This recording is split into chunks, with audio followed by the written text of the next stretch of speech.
네, 오늘 말씀 삶의 소망이라는 제목으로 함께 말씀을 나누겠습니다. 2022년 한 해가 지나가고 있어요, 여러분. 22년 한 해가 너무 빨리 지나가네요. 이제 오늘이 51주차 예배인데 다음 주 이제 성탄 예배가 22년의 마지막 예배이면서 성탄절 예배로 우리가 드려지게 됩니다.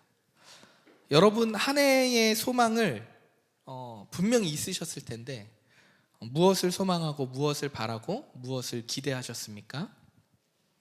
소망했던 일들이 이제 얼마 남지 않았지만 하나님의 뜻 안에서 온전히 열매 맺기를 간절히 바랍니다. 사람은 살면서요 많은 기대와 소망을 안고 살아가잖아요, 그렇죠? 한 사람의 인생에는 그 수많은 스토리가 담겨 있습니다. 근데 그 스토리는 소망의 연속인 것 같아요. 소망했고 소망이 이루어졌다가 또 소망이 미루어지기도 하고 또는 소망이 이루어지지 않을 때도 있습니다. 소망한다는 것은요 반드시 기다림이라는 시간을 필요로 하죠. 내가 바라는 것을, 간절하게 바라는 것을 소망하면서 최선을 다해 살아갑니다, 우리는. 그렇지만 항상 내 뜻과 나의 바람대로 소망한 것들이 다 이루어지는 것은 아니라는 거죠.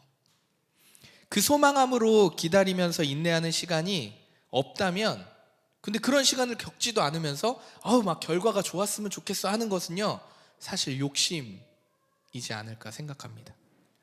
당장의 답을 찾고 결과를 만들어내는 일은요 없습니다. 한 사람이 느끼는 기다림은 기다림이라는 것은 모두가 아마 다르게 느낄 거예요. 왜냐하면 소망하는 것이 다르고 또 소망이 이루어지는 때가 모두 각자의 인생에서 다르기 때문이죠. 우리가 이제 때때로 이런 대화를 나눌 때가 있어요. 좀 불편한 대화들인데요. 나는 내년에는 이렇게 좀 저렇게 하려고 해 라고 작은 나의 바람들을 얘기하다가 이렇게 얘기하면 이제 상대방이 대답을 합니다. 아니야, 그렇게 하면 안 돼. 이렇게 하는 것이 더 효과적이고 더 효율적이고 그렇게 하면 성공 못해. 이런 제가 좀 너무 이렇게 극단적인 표현을 했지만 이런 대화들이 우리 삶에 참 많잖아요. 내가 선택한 방법으로 나는 성공을 거뒀을지 몰라요. 좋은 결과가 이루어질지 모르지만 그렇다고 해서 다른 사람도 그 방법을 했다고 해서 똑같이 성공하는 것은 아니라는 이야기죠. 사람마다 가진 환경, 생각, 태도 모두 다르기 때문입니다.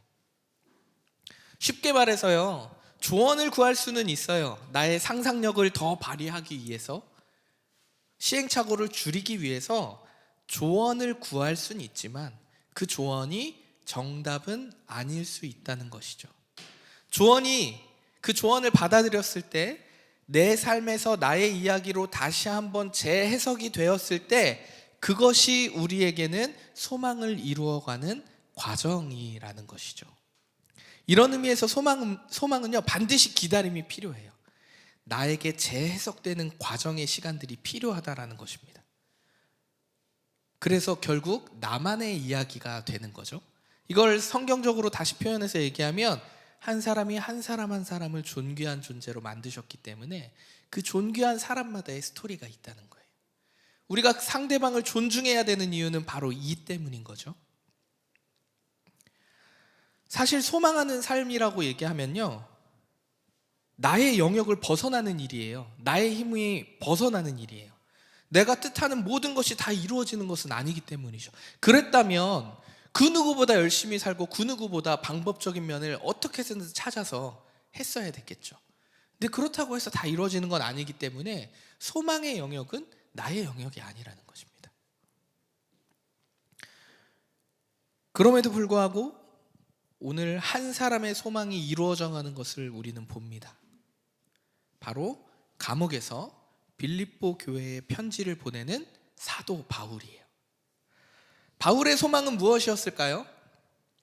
하나님을 사랑하는 것, 그리고 이 하나님의 사랑을 본인이 많은 사람들에게 전하고 그 사랑 안에서 사람들이 서로 사랑하는 것, 이것이 바울이 바랬던 소망이었어요. 어쩌면 바울이 가진 유일한 소망이었을지도 모릅니다. 그런데 오늘 이 소망함, 이 바울의 고백을 들어보면요, 너무 놀라워요. 왜냐면요, 모든 것이 기쁨이고 감사였다고 고백하기 때문이에요. 여러분, 모든 상황에 모든 일에 기쁘고 감사할 수 있으세요? 22년 한 해를 돌아보면 감사함과 기쁨 투성이십니까? 제가 지금 여러분의 상황들을 제가 제일 잘 알잖아요. 1대1로 쭉 둘러보면 늘 기쁨만 있었던 건 아닌 것 같아요. 저희 가정도 마찬가지고요. 근데 모든 것이 기쁨이었다, 감사였다고 고백하실 수 있습니까? 근데 바울은 모든 것이 기쁨이고 감사였다고 고백한다는 거예요. 무엇이 그토록 기쁘고 감사했을까?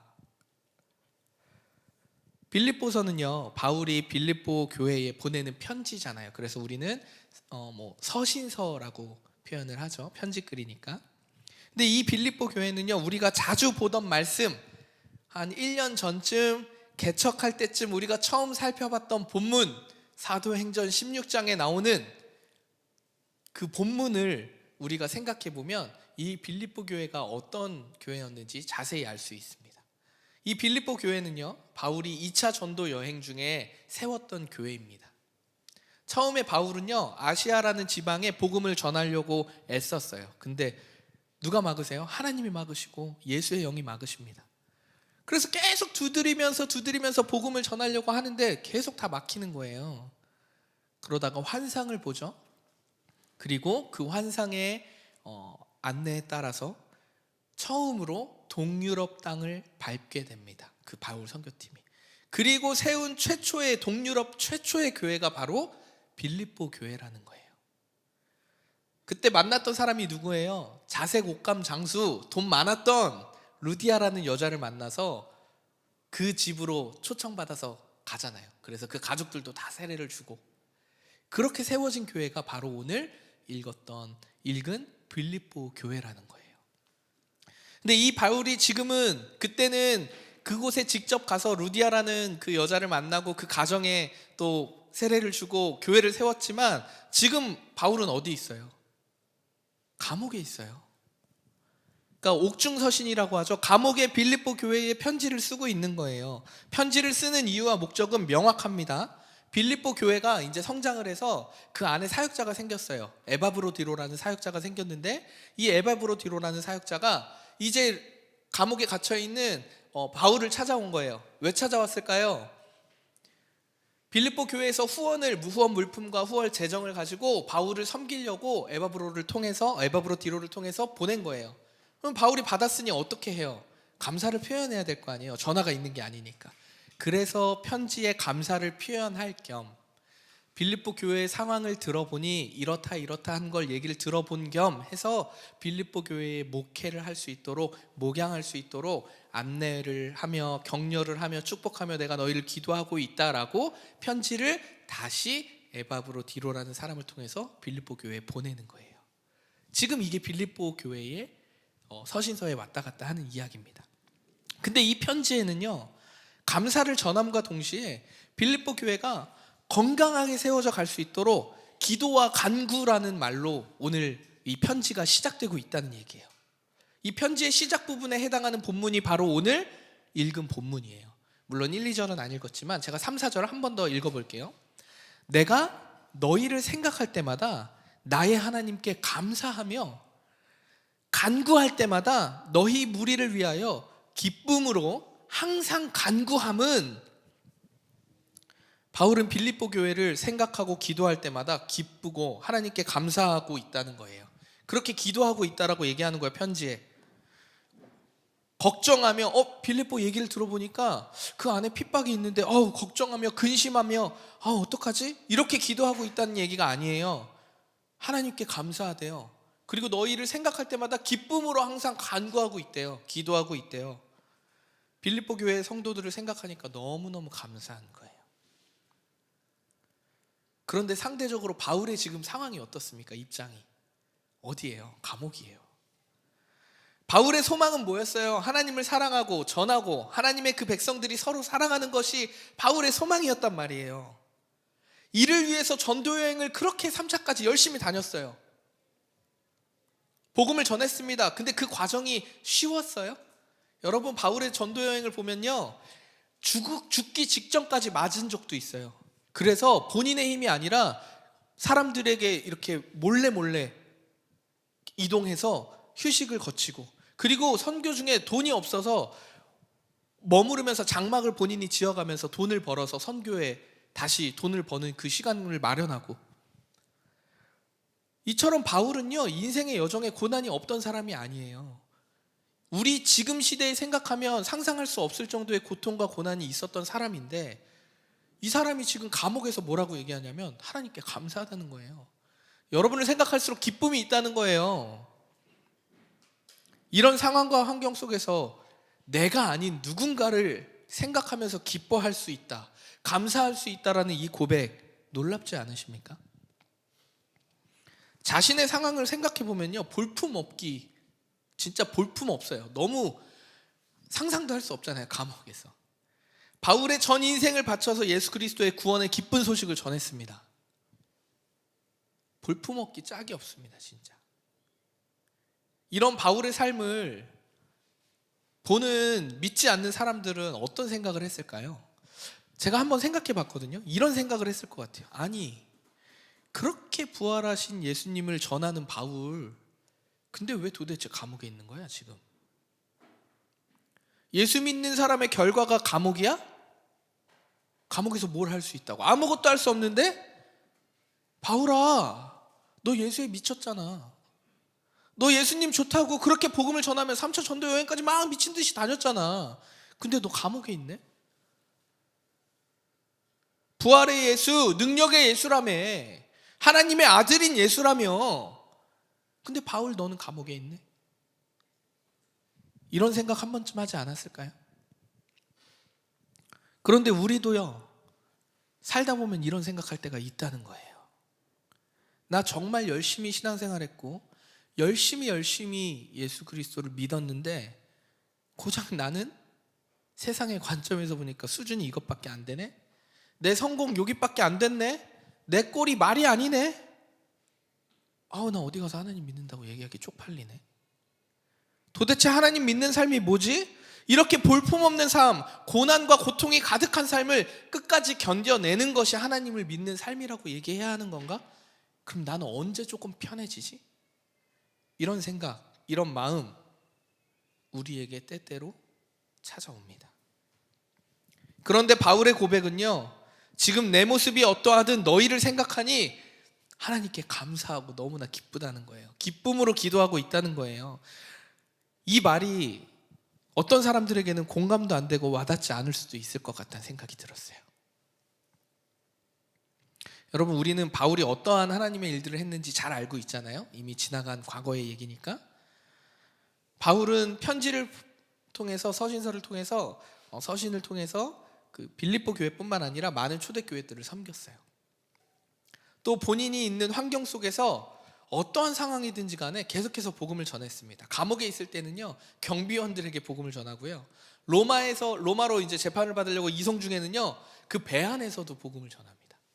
물론 직접적으로 예수 그리스도를 얘기하는 경우도 있고 그렇지 않은 경우도 있지만, 그의 삶의 전체의 여정을 보면요, 하나님을 빼고, 예수 그리스도를 빼고, 하나님의 일하심을 빼고는 설명할 수 없는 일이 너무 많다는 거예요. 모든 상황 가운데에서도 복음을 전했던 사람이 누구냐면 바울이라는 이야기입니다. 그리고 오늘 조금 더 디테일하게 얘기해 볼까요? 오늘 읽었던 본문 6절 이후 12절 이후에 보면요, 바울은 지금 자신의 상황을 정말 솔직하게 얘기하고 있어요. 빌립보 교인들에게 뭐라고 얘기하냐면요, 나는 지금 상황이 돌아가는 걸 보니까 이 감옥에 갇혀 있다가 처형이 될 수도 있을 것 같아. 나 죽을 수도 있을 것 같아.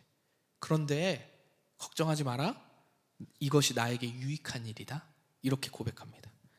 아니, 처형당해서 죽어야 되는 입장인데 왜 유익한 거예요?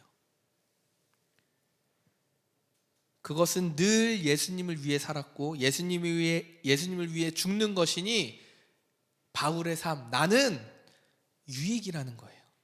천국 소망을 가진 바울에게 있어서는 처형당해서 죽는다 하더라도 예수님과 영원히 함께할 수 있으니, 이제는 함께할 수 있으니 이 또한 나에게 유익이라고 얘기하는 거예요. 그런데요, 더 놀라운 거는요, 이 바울의 말에 뒷말이 더 놀라워요. 바울이 자신이 처형을 당하는 것도 유익이라고 얘기하는데, 처형당하지 않고 석방이 된다 할지라도 이 또한 은혜이고 유익이라고 얘기합니다. 아니 도대체 뭐가 다 유익이야? 바울 자신은 복음을 전하는 삶을 계속해서 살 것이라는 거예요. 내가 석방을 해도 석방이 된다면 더 많은 사람에게 복음을 전할 수 있잖아요. 그러니까 이 또한 기쁜 일이라는 거예요. 어떻게 이렇게 생각하고 이렇게 사고하고 이런 삶을 살 수 있을까요? 그러니까 바울은 지금 감옥에 있든지 처형을 당하든지 석방이 되든지 환경에 상관없이 나는 하나님 안에서 기쁘고 감사하다. 너희를 생각하니 기쁘다. 어떻게 하면 여러분 바울의 고백처럼 우리의 삶을 살 수 있을까요? 자신의 그 상황에 눈에 보이는 뻔한 고통스러운 이 상황 속에서도 어떻게 하면 감사와 기쁨을 고백하고, 더 넘어서 나는 이렇지만 너가 행복하다니, 너가 그렇게 하나님의 일을 하고 있다니 나 진심을 다해서 너 축복하고 기뻐, 애통하는 마음, 다른 사람을 생각하는 마음이 어떻게 들 수 있을까요? 빌립보 교회를 생각하면서 야 너희들의 소식을 들으니 내가 너무 기쁘구나, 나 하나님 앞에 감사한다, 와 정말 기쁘다, 이렇게 얘기할 수 있는, 이렇게 기도할 수 있는 이유가 도대체 어디에 있냐는 겁니다. 그것은요, 삶의 소망이 바울은 달랐기 때문이에요.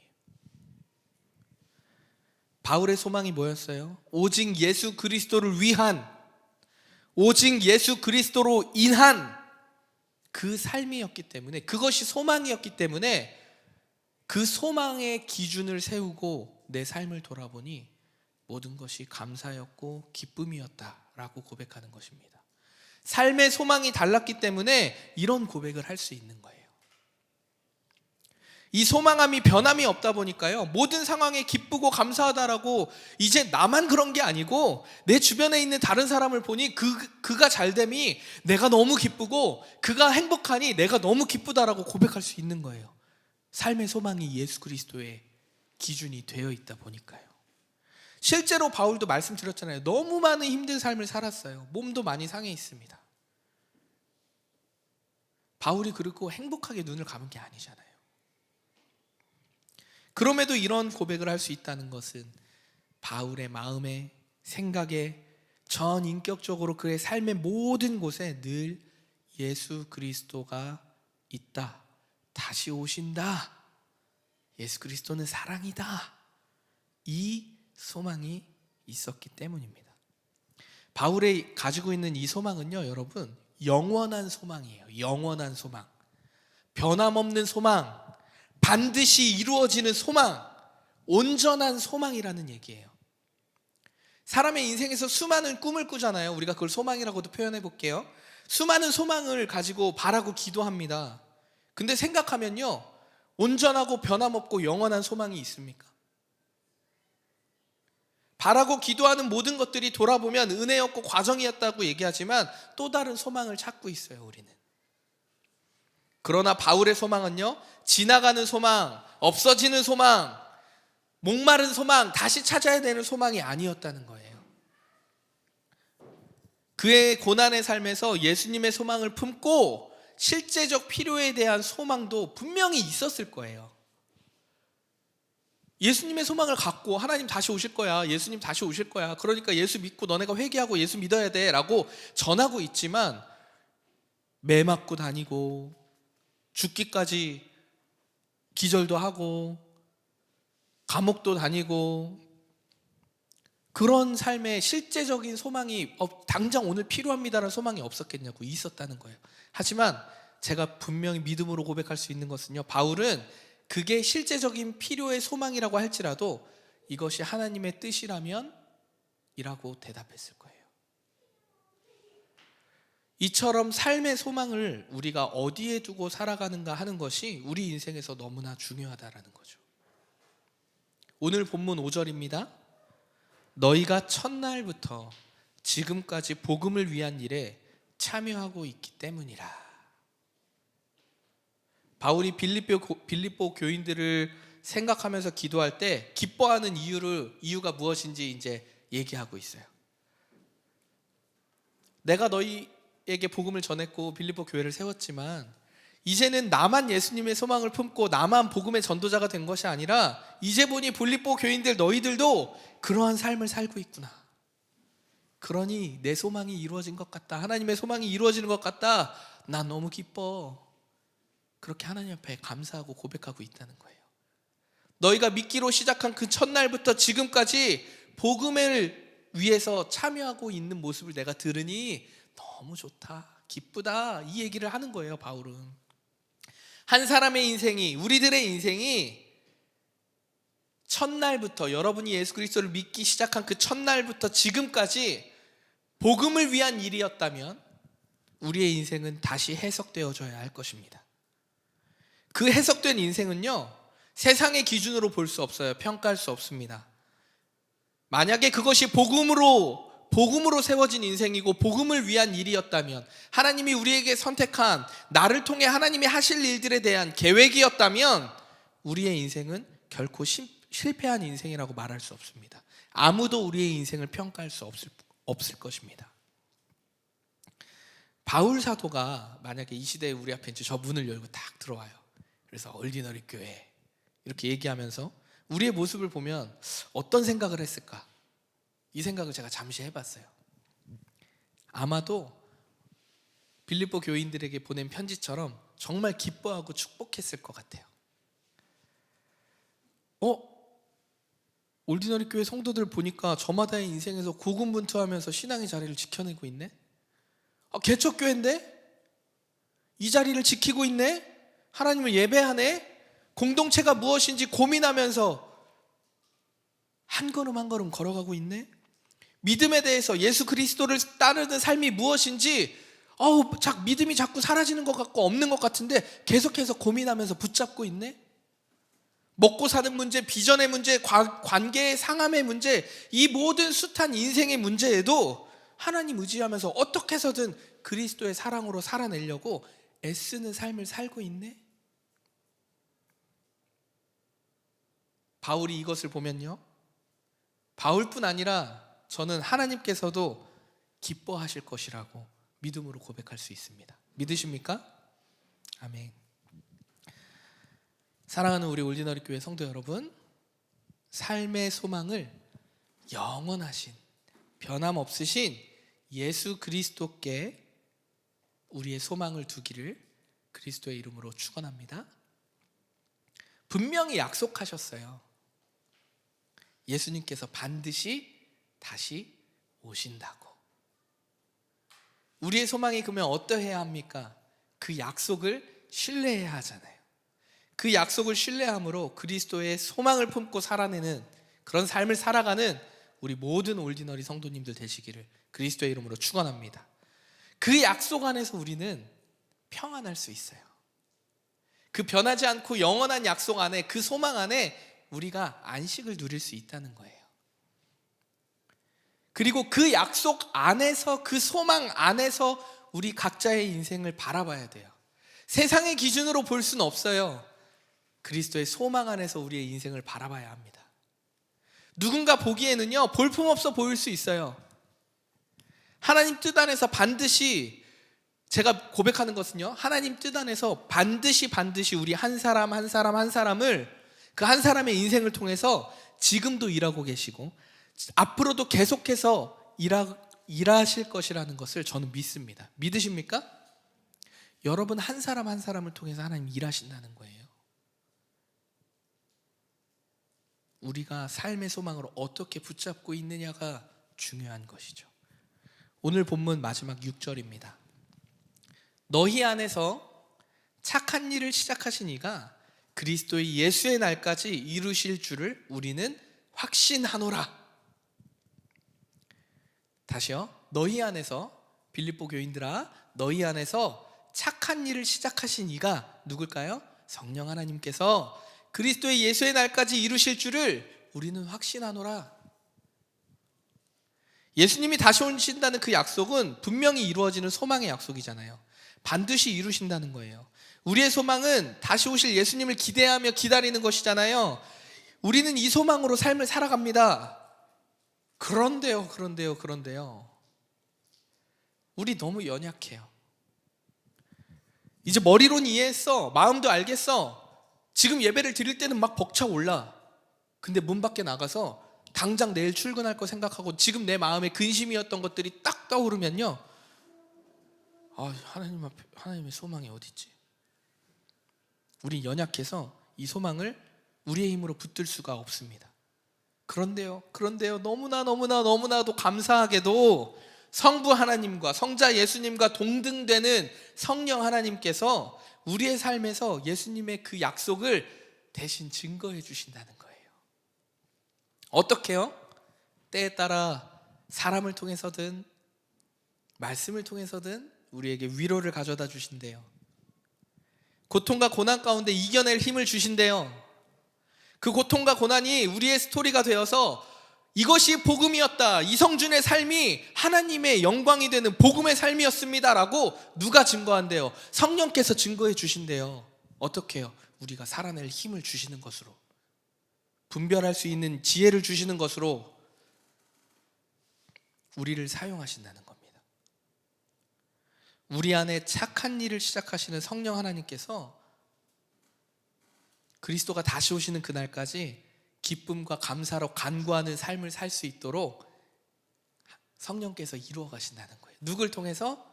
우리를 통해서. 믿으십니까? 아멘. 성령 하나님께 여러분, 우리가 간구할 때, 우리 안에 내주하시는 성령께 간구할 때 기쁨과 감사로 기도하길 원해요. 왜냐하면요, 하나님의 뜻은 반드시 이루어지기 때문이죠. 삶의 소망을 딱 예수 그리스도께, 다시 오실 예수 그리스도께 두고 산다면 기쁨과 감사를 아니어도, 내가 설령 감옥과 같은 곳에 있을지라도 기쁨과 감사로 고백해야 된다는 거죠. 한번 그렇게 시작해 보시기를 바랍니다. 하나님을 사랑하고 서로 사랑하는 하나님의 나라는요, 반드시 이루어집니다. 반드시 이루어져요. 불확실한 미래의 소망에 나의 노력의 여부에 따라서 이루어지는 게 아니고요, 반드시 이루어진다고요. 고통과 가난과 차별과 이런 것들이 없는 하나님의 나라가 이미 시작됐어요, 예수 그리스도를 통해서. 근데 반드시 이루어진다고요. 우리의 생각으로는 가난, 핍박, 차별, 이것이 전혀 해결될 수 없을 것처럼 보여도 하나님이 반드시 그 일을 이루신다고요. 반드시 이룰 그 뜻 안에서 우리 삶의 모든 기도와 간구를 기쁨과 감사로 고백하게 되기를 간절히 소망합니다. 말씀을 정리할게요. 22년이 지나가고 있어요. 여러분, 어떠한 한 해의 삶을 사셨습니까? 비루하고 볼품없는 삶이라고 혹시 내 자신이 나를 그렇게 평가하고 있진 않으십니까? 목표한 바 아무것도 이루지 못한 삶이라고 느껴지진 않으십니까? 아무런 성장도 성숙도 없는 내 인생 같아서 나를 자책하고 찢고 있진 않으십니까? 여러분, 삶의 소망을 다시 한번 생각해 봅시다. 하나님 사랑 안에서 우리의 삶이 어떠하였는지 다시 한번 돌아보십시오. 이루어낸 것, 성공한 것 등 결과에 집중하지 않으셨으면 좋겠어요. 보기에는 결과가 같아 보여도 우리의 전 인생으로 이제 결과가 지금으로 시간으로 잘라서 해, 년 이렇게 봐가지고 결과로 이렇게 보면 이게 뭔가 결정난 것처럼 보이지만 우리의 전 인생의 여정으로 보면요, 오늘의 결과도요, 과정이잖아요. 우리가 집중해야 할 것은요, 우리의 삶의 소망이 어디에 있는가 하는 것입니다. 아마도 예수 그리스도의 소망 안에서 생각해 보면 올 한 해를 돌아봤을 때 나를 자책하기보다는 조금 더 나를 인정하고 수고한 나를 칭찬하고 격려할 수 있지 않겠어요? 이런 의미에서 여러분, 이제 성탄이 한 주 남았어요. 이 성탄은 여러분에게 이제 어떤 의미입니까? 이 소망을 두고 보내는 성탄을, 맞이하는 성탄은 여러분에게 어떤 의미입니까? 세상에서 과장된 광고, 또 홍보, 그런 분위기, 혹시 이런 것들에 잠시 한눈 팔고 계시진 않으셨습니까? 예수님을 믿는 예수님의 자녀들에게는요, 성탄은 어떤 것이냐면 기쁨이고 축제예요. 선물을 나누는 이유가 왜 나누죠? 파티를 벌이는 이유가 왜 파티를 하죠? 그리스도의 사랑에 너무 감사하고 기쁘니까. 다시 오실 주님을 소망하면서, 주님 다시 오신대, 한 해 고생했어, 그렇지만 주님 다시 오신대, 우리 힘내자, 그리고 고생했어, 축복하고 사랑하기 때문에 서로 선물도 나누고 인사하고 같이 맛있는 음식도 나누는 것이죠.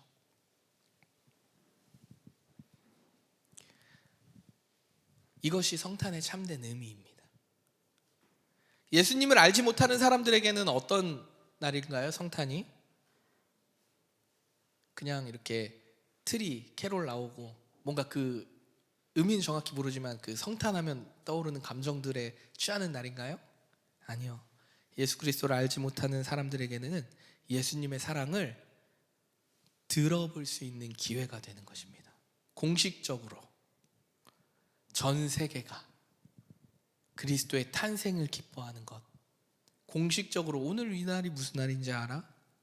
라고 들을 수 있는 기회가 된다는 거예요.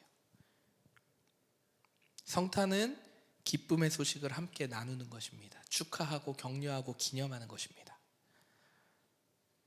한 해뿐 아니라 여러분의 인생에 걸쳐서 하나님의 은혜로 살아온 우리의 인생이 있잖아요. 우리의 그 인생의 스토리를 예수님의 사랑을 알지 못하는 사람들에게 나눠보는 시간이에요.